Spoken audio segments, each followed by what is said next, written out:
got a call today.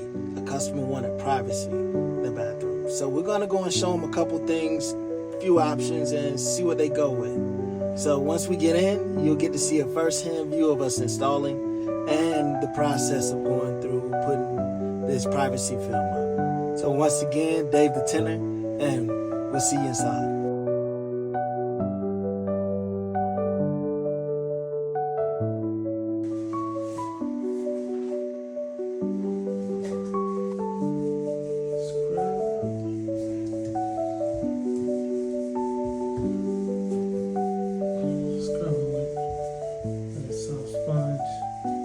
Make sure you get all the other ground that's already just the tiny debris on there,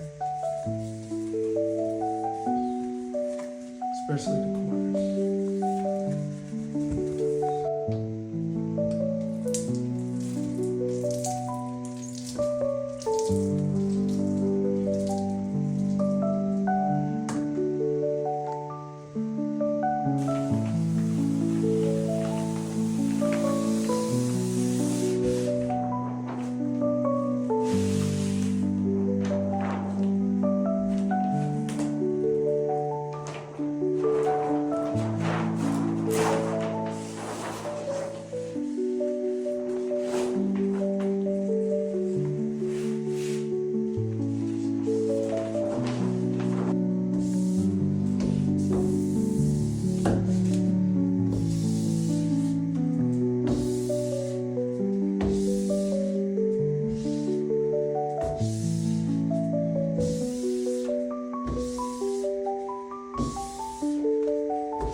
Y'all see what they chose? They chose the frost. So we went in and knocked it out, seen the finished product, and we're on to the next one.